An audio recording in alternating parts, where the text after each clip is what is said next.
That's a rocket.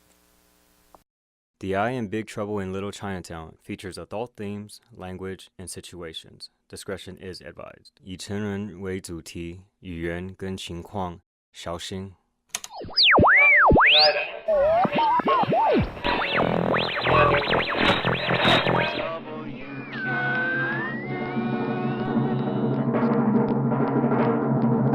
Crime may like to hide in the shadows, but it can never really hide from the eye.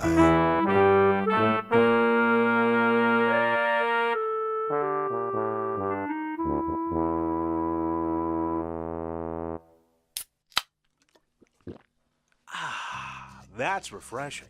After a long day at the office, hours stuck in traffic, and time spent dealing with the in-laws, a little refreshment's exactly what I need. And you and I know that there's nothing more refreshing than Cherry Pop. The new soda from Squidby Communications subsidiary Bunky Grumble, Cherry Pop combines the exciting flavors of cherry and pop into one carbonated taste sensation. So whenever you're down, sad clown, and need to turn that frown around and make it upside down, just pop a Cherry Pop Top and the smiles won't stop. And now, WK Nut proudly presents everyone's favorite Bobby with a single baby blue, the Eye in Big Trouble in Little Chinatown.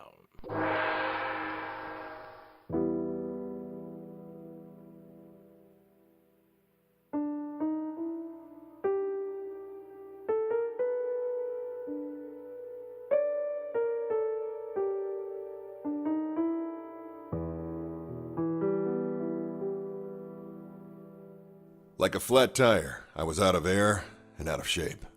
I chased a masked group of hooligans that had slipped me a note saying someone wanted to give me the works, and then before I caught them, they disappeared into thin air.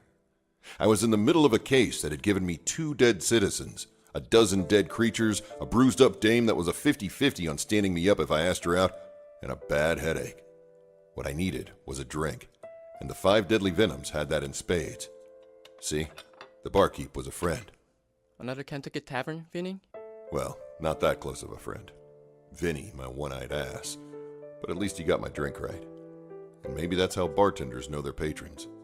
Not by names or even the anecdotes they spill out of their fermenting mouths, but by the cure-all in their glass. By the nectar that wins them back to some semblance of sanity in their crazy world. And also maybe by how many berries they leave as a tip. Yeah, give it to me. Neat. Got it, Vin. Song was a good guy, though his face would tell you otherwise. He had a mug that looked like diced coleslaw. Tears and pieces, chunks, and oftentimes a little runny. But sometimes monsters aren't always what they appear to be. What are you doing Tuesday night? You asking me out? You're crazy, Vinny. Me and my trio, we're playing gig down at the Column Club, swinging in the new year. You should come down. Hip spot, lots of beams gonna be there. Yeah? Yeah, I'll see what I can do. And then in walked a broad. Isn't that the way it always goes? In order of appearance was the sound of her heels clicking on the cold tile floor, the fruity smell of her perfume, and then the sight of a red head in a tight orange dress.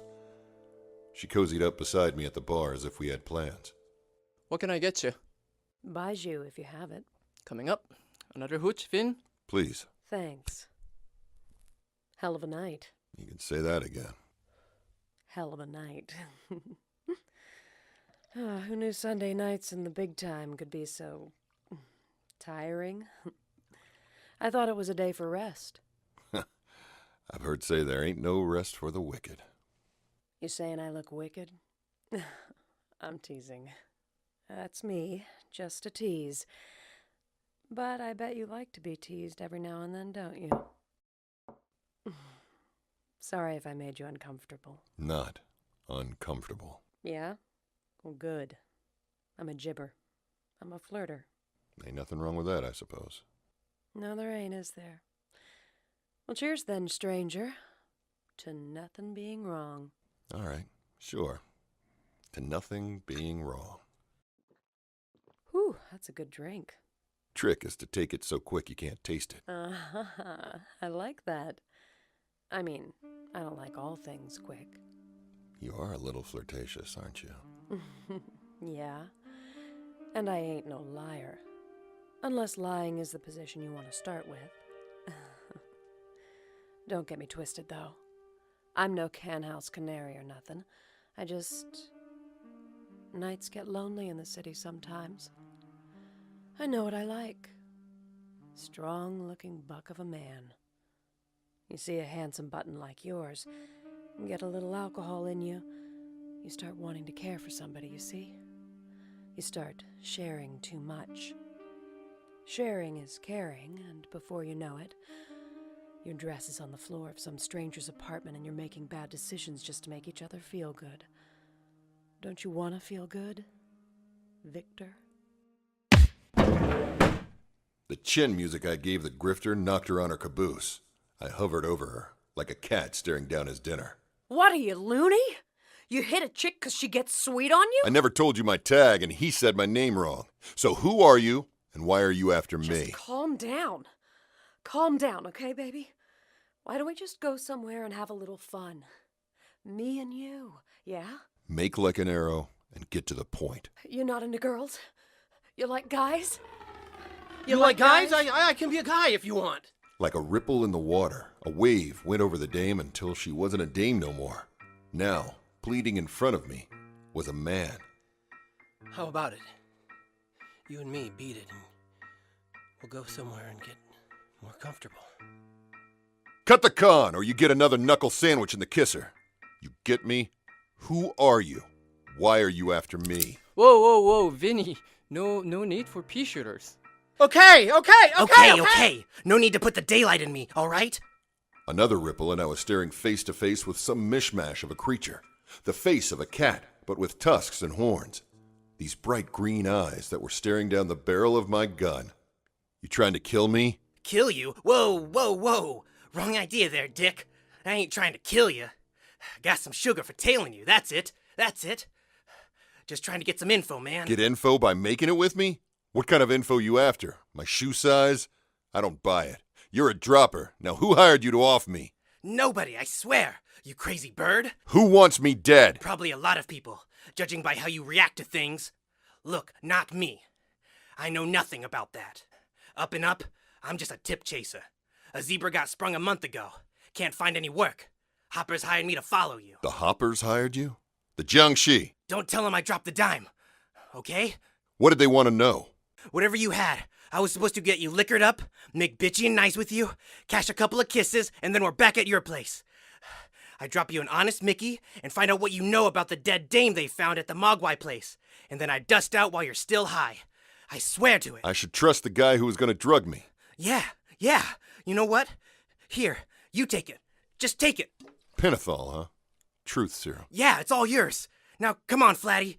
For Christ's sake, put the beamer away, will ya? You got my nose behind the 8-ball here, with that bean shooter in my face. Tell you what, I'm going to walk out of here. You're going to pay my tab, and you're going to leave a hell of a tip. If I see you again, no matter what getup you're wearing, I'm taking you in. You understand me? Yeah. Hey, barkeep, how much jag juice did he have? A lot. Well, shit.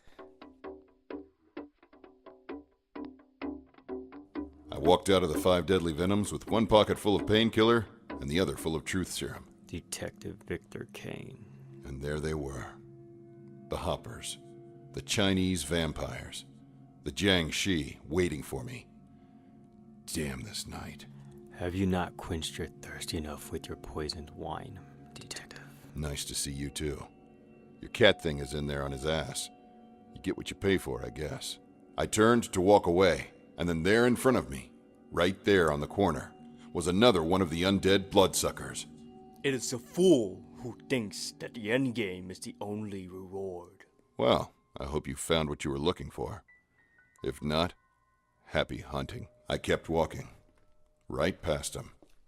But without any discernible effort, the 2 vamps would always end up ahead of me, poised on either side, rigid and forewarning, like traffic signs telling me to be cautious on my journey. You dabble in worlds you cannot comprehend, one-eyed man. He who tests the waters he knows not the depths of might just drown. Look, your zoomorphic Big Six already gave me the lowdown. I know you hired him. I know you want information. But I ain't talking. You can cut the do-si-do routine. I ain't in the mood to be given the third. Perhaps it is not questions we wish to impass upon you.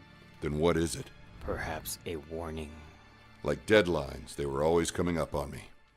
I kept walking, but like a better dancer out on the floor, they were always a couple of steps ahead. Just gloating. Should one peer into the darkness, he risks the chance of the darkness peering back into him. You are one man, one small man. Do you think you could withstand such a gaze? Our world is one of ancient strength. Older than the thoughts that gave rise to the words you speak. You are a youngling in this cruel world. A child playing in matters he does not understand. Enough with the damn riddles! Then I will speak plainly. I turned at the sound of his voice, and behind me, face to face with me, was the prince of the Jiangxi. A fiendish presence has made its way to Chinatown.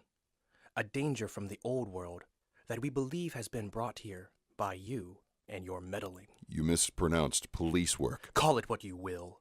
The death of the girl has opened doors you should not enter. Is this a threat? You trying to spook me? Is that why Papa Fangs sent you here? My father is a wise king who has lived centuries beyond your concept of time. You could learn a many thing from him, you impudent mortal. Is that so? We are interested in the resolution of this matter. Yet Chinatown is much like a migrating crane. It will find its own way and needs no assistance. So you hired that teddy bear back there, told him to drug me, and then came down here yourselves just to tell me my services are no longer needed? What do you hoppers know about this dame that you're not telling me? The warning has been extended, detective. Do with it what you will. I was staring directly at the prince, when all of a sudden he wasn't there. I saw him move back into the night, but barely. It was like trying to watch a bullet fired into the shadows. And well, frankly, it terrified me. I looked around, and the rest were gone too. I was all alone. At least I hoped I was.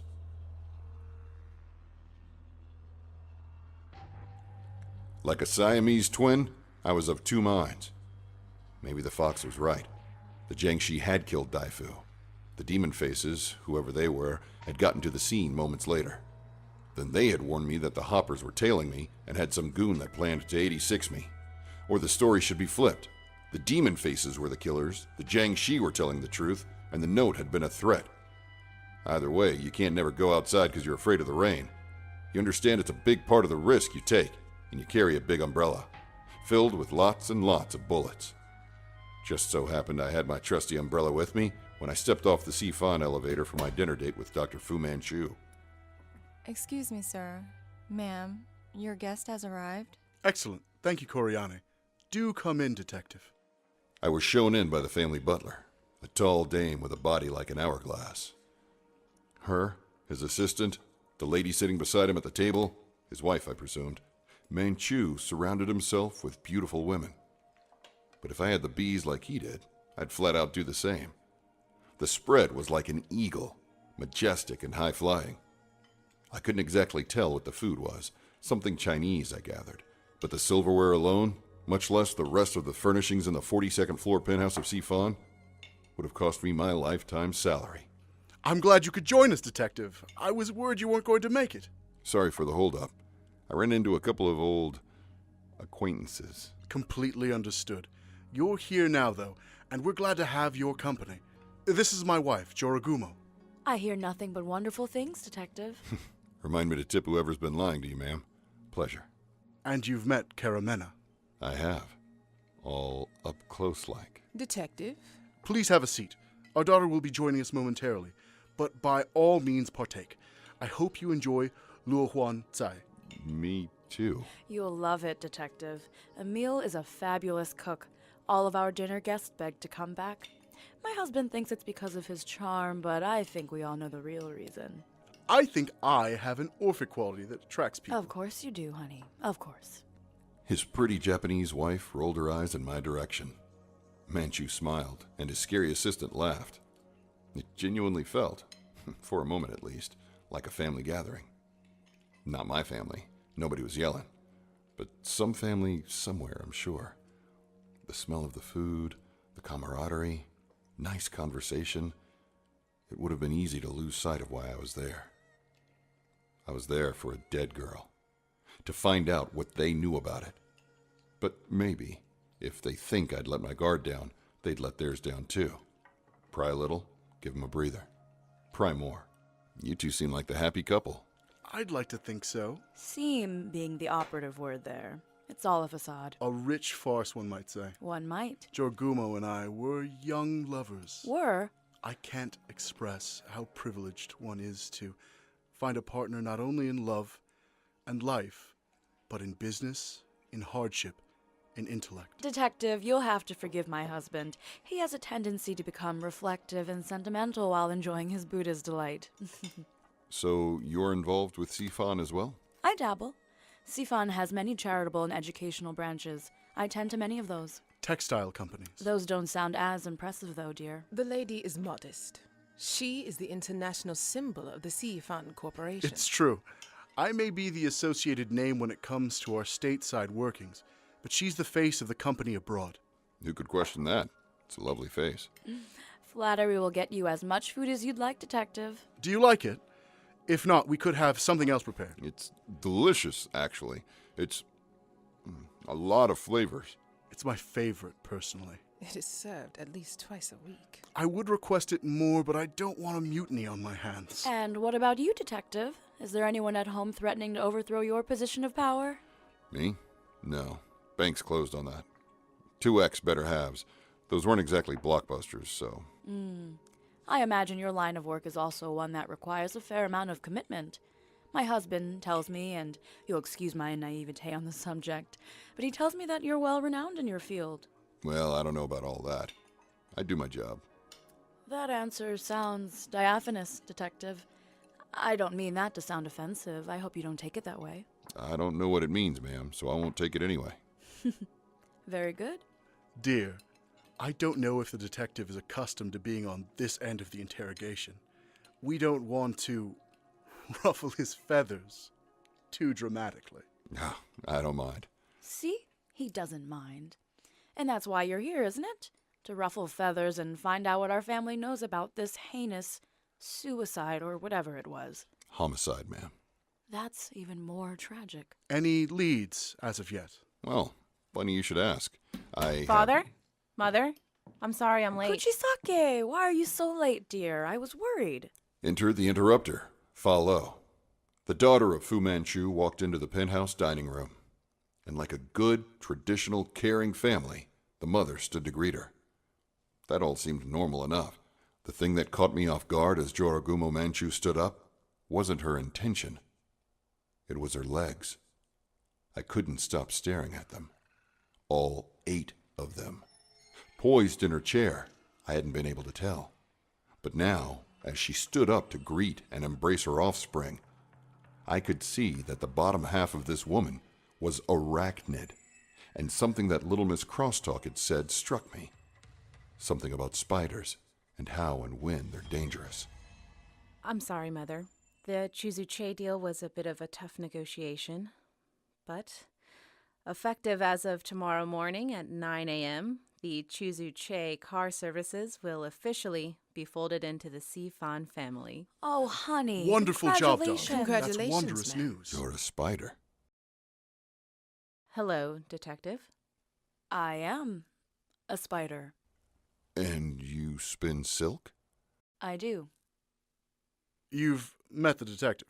I have. He came to the Panlong offices the other day while I was I did, and we'll get to that. But first, let me get this straight. You're a spider woman who does indeed spin silk? I am indeed that, and indeed that is what I do. Are you interested in spider silk, Detective? I'm interested in a lot of things. Well, I can elucidate on spider silk if you would like. Sifan uses it for several different functions, including some of our textile operations we mentioned earlier. It has a tensile strength comparable to Kevlar and above steel, and a material toughness higher than both of those, so I'm sure you can see why it is a profitable investment. But I have an inkling that your interest is more targeted than what you're letting on. I thought I was the detective. So, how many spiders do the silk thing? You're asking how many spiders spin silk in general? Most of them, I would postulate. And there are hundreds, if not thousands, of spiders in this city, exponentially more in the country and beyond. I'm sure you're aware that I'm not the only one. But you are the only one I've met with a connection to this case. Well, have you found all the connections? What does silk have to do with the case, Detective? If you don't mind my asking. I'm trying to figure that out myself, ma'am. I'm also trying to figure out a few things about one Miss Meng Po. Meng Po? One and the same. What can you tell me about her? I haven't heard that name in years. Meng Po was a former employee of ours, a nanny to Fa Lo. She retired several years ago and... And on occasion, a few of our properties or companies will employ her on a... My daughter's discretion is getting the best of her at the moment. Under the table is the term she's looking for. My Kuchisake has a heart with a bountiful resource of love, overflowing. I'm the sentimental one. She was a huge part of my life. Being retired is more a repercussion of age as opposed to lack of ability. Though time has at times been harsh to her, there's no need for us to be. Do you suspect her of having something to do with your case? From my knowledge of Miss Poe, she's a harmless old woman, one who can barely see. A lot of criminals are short-sighted, and I hear she makes a mean cup of tea. I'm afraid I don't know... My father told me once that she spent her youth working as a small village's apothecary, medicinal substances and the like. I'm assuming that's what you're referring to. True. She's very traditional Chinese. Herbal remedies and the like. Always has been like that from what I can recall. The kind of traditional that finds it difficult to accept changes? That rages against new norms and a new order, and might want to do something about it? Is that the type of traditional she is? I can't think of many people that fit that sort of targeted type of traditionalism. I think you could probably think of a few. There are conservative pockets in every society, in every subculture, in every brown stone of this city. Their gravamen differs from each individual pocket to each individual pocket. Do you want me to say that Meng Po is traditional? She is. Hostile? I hardly think so. She was a nanny to our child for years. Honey, I think the detective was The Jiang Si. implying... That's what I gathered as well.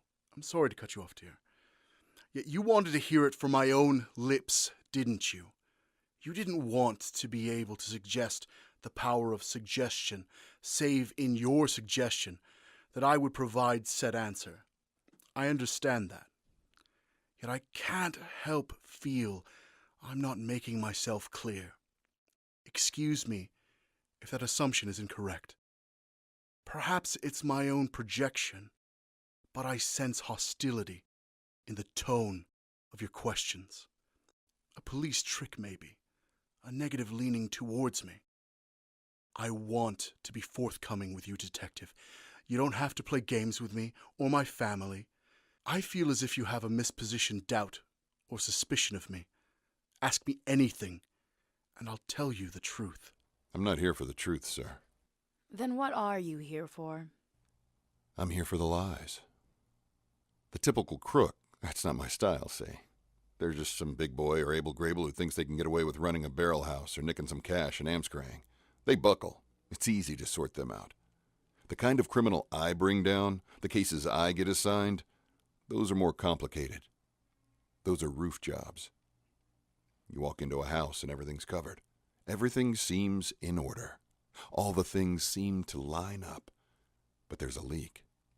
There's always a leak. No matter how good of a job it was never perfect. It might not be immediately, maybe not within the first 48 hours, maybe not within a week, but eventually the storm will come and drip, drip, drip. The lies will leave the floor damp, rot the windowsills, bubble the ceilings. That's what I look for. I look for the stains. That was a very good speech, Detective. Tell me, what's the rehearsal schedule like? Shall I escort the detective out now, sir? No, Caramena. That won't be necessary. I don't think the gentleman has found the conclusive answers he was looking for as of yet. Have you, Detective? Can't say I have. Well, why don't you and I take leave? If that's all right with you, darling. We can converse perhaps more privately in my study.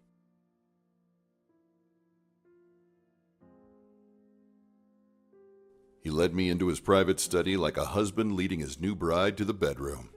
He knew exactly where we were going. I was cautious and didn't know what to expect, and both of us knew somebody here was going to get screwed. Whether he was the Lothario I expected him to be, or the businessman I knew him to be, the place was set up like a hunter's trophy room. Newspaper clippings framed and hanging on the wall. Books he had written or were written about him lining the shelves. Models of buildings he had built. His private study was a private shrine to Fu Manchu. Feel free to have a seat, Detective. A drink? I'm not one to turn down a stiff drink. Whiskey, then. You're singing my song. Ha! On the rocks, neat.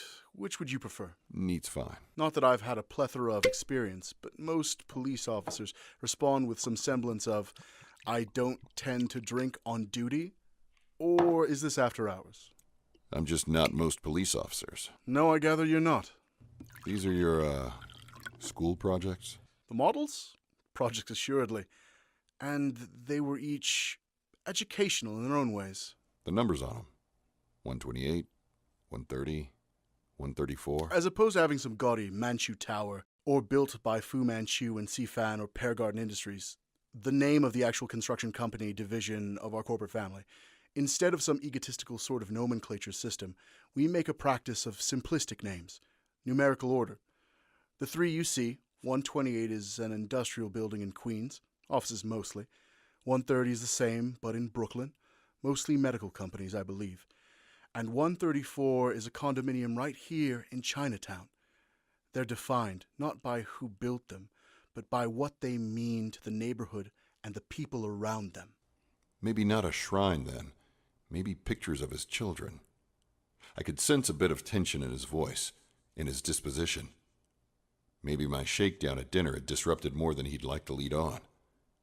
It felt like breakfast the morning after you had a knockdown, drag-out fight with the ball and chain. You sit there, both of you running your forks through the sunny-side-up eggs, not knowing what words to say, not knowing if a Band-Aid's going to cover this cut-up, not knowing if you can even heal. I've had a couple of those breakfasts. Just tell me, did you know her? You don't trust me, do you, Detective? I don't trust anyone. That's my job. So regardless of what I say, you'll still have some sort of doubt. Maybe. But sometimes you don't play the game for the purpose of winning. I think few play games for the loss. People play games for all sorts of reasons. Seems like a daunting lifestyle. Never trusting anyone. What are you talking about? Oodles of fun. You take it well. I would imagine it must be ostracizing, unless you have the capacity to turn your own suspicion on and off. Why do you find yourself imagining it? On. I think everyone who's got a dose of healthy about him has a bit of suspicion. It's primal. Survival instinct. You sense them coming at you sideways, right? Isn't that a form of suspicion? I'm sure a man like you has lots of people coming into his office or study with hands out, with knives in their pockets and ruby lipstick on. I'd imagine, if we were playing that game, and again, it's all about games, that it must be tiring to parse through their intentions. Tiring might be a bit But I'm sure you're a big enough cheese where you can afford to leave them flat, can't you? I'm sure you're used to winning. I'm torn about you, Detective. Hey, I'm flattered, but I might need a little more mule before I commit to a relationship. I admire your tenacity. I admire your sense of humor in the face of whatever adversity your line of work might produce. I think you're a good man. I consider myself to be a good judge of character, and to be a good judge of when I'm not. Yet, I think you're trying, or inclined to think of me as some conspiratorial villain, tied up in all of this, twirling my mustache atop a throne in a dimly lit room. I'm inclined to follow facts. Whatever I find tied up and twirling there is whatever I find. I can assure you, Detective, I had nothing to do with this girl's death. Do you feel assured? Can't say I do. And a loss. Maybe just a draw. Maybe. I need to interview your wife, your daughter, the staff. I'm sure they'll be amenable to that. Would you like to use this room? I could go elsewhere if you like. Not tonight. I'll come back tomorrow. If that's all right with you, that is. If it's copacetic with everyone's schedules. I can't speak with complete certainty on everyone's agenda, but I think we could most likely accommodate. Plus, that gives me more time to enjoy my drink. And back there at the table, my questions. I think I might have made a scene. Like a well-trained actor. A little sass, a little snarky. I see why you and your wife get along. Wondrous woman. Home sweet home. Sure, it ain't a penthouse, but it's a place to come back to after a tense performance. A place to study lines and rehearse for tomorrow. It was one hell of a scene I made at dinner, to be sure. And that's what I wanted. Set the stage to see what parts they would all play. And I had wanted him to think I was sorry for all of it. Pry a little. Give him a breather. Pry a little. Stultify him. Leave him unsure on what to expect from you. Tonight, if they have anything to do with any of this, they'll all gather around a metaphorical fire and get their story straight. I'll go by tomorrow night, and they'll recite their lines in unison. But they'll have been shaken. Even a Joe Brooks in a hurry leaves his fly down. And if they don't know from nothing, then it's just an angle crossed off my list. But I felt there was something there. It hadn't slipped past me that his answer to whether or not he knew this girl was non-committal. He had nothing to do with her death. That doesn't mean she wasn't in his Rolodex. More times than not, working for the law is like being an actor. You always have to keep sight of who you're supposed to be playing, knowing when to make your exit, and find a motivation. As I rounded the staircase and approached my door after a long night on the job, a certain featureless scene partner of mine proved that she really knew how to make an entrance. What a coincidence it is to find you in a place like this. Hey kiddo, how you feeling? Judging from your appearance, it looks as if I got the worst of the ordeal. Been a rough couple of days. I am alive. No thanks to you. Dr. Diao checked you out? You look good. I had no interest in looking good for you. You've been lying to me. Perhaps no one has explained to you. I'm not talking about your speakeasy routine, doll. I'm in the groove with that. Manchu's wife, she's a spider. And you knew that, didn't you? There were rumors I had not heard. Look, I've had an earful, and all I'm asking is if you're double-crossing me. Sometimes you get close to me, and sometimes I want to get close to you. But I can't be all out and all in if you're hiding something. Do you know who did this? Do you know what's going on? This is simple for me to answer. No. Did you know this girl? I did not. And do you know who killed her? No. No one knows. Why are you helping me? I am a simple creature, free to speak and do as I will. We all wear shackles, and perhaps mine are more apparent. I owe a great deal to my benefactor. Who are your benefactors? There is one, recumbent now, I am sure, in his back room. At ease after a night full of inquiries and ordeals, surrounded by his porcelain trinkets, each cup representing a secret he has gathered, each servant one that owes him a debt that money could never fulfill, and another benefactor stares into my eyes as we speak. My sister and I came from a place very near to here, not long ago at all. My memories of our village are limited, yet I remember why I choose to forget them. Diao is a corrupt man, but a corrupt man who has given me things I never knew I needed. So you and Diao? You have given me things I never knew I needed as well. Things that terrify me, mystify me, and make me happy to lie. Yet, I am a servant to my master. You've been feeding Diao information, haven't you? That's how he knows about what happens in Chinatown. It's not the traffic of the tea house, it's the spies he sends out. You've been playing me. I have been playing you. Ever since I met you, this was all a game. And when with you, I am compelled to play. You have compelled me. I don't understand what you're trying. It is so simple and comforting to live a life where none will understand you. I have been a trinket, like a porcelain cup for the entirety of my existence, useful for only specific tasks. This is the joy I find in the world. There are times when I wish the lies would not come. I desire to be clearly understood and say precisely what I mean. Deception is my purpose. Yet, I never wanted to deceive you. But I had to. That is the monster I am. We're all monsters here, kid. And then she kissed me. Not a kiss for fun, but one for keeps. The kind of kiss that means something to someone. The kind that makes you hear jazz in your head and heals all of your problems. When you feel it, it burns your lips. It makes you sweat, gets you lightheaded. Your knees get weak. You forget all your belly aching, and you get goofy thoughts like time has stopped. All that matters in the world is the connection you've made. You're a part of each other now. 30 years from then, when it's cold outside and you've gone gray, you'll remember this moment and you'll glow. Because that kiss was something worth remembering. She pulled away somewhat, her arms around my neck, my hands on her hips. Her smile trembled, a shockwave going through both of us. What part of that was a lie? And she kissed me again.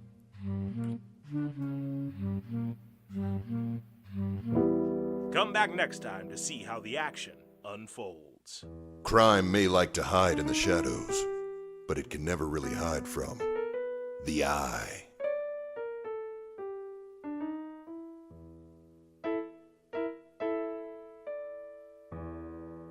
The Eye in Big Trouble in Little Chinatown is brought to you by Bean Dip Productions and the Neighborhood Studio. The Eye is recorded at the Neighborhood Studio in Atlanta, Georgia. That's a rocket.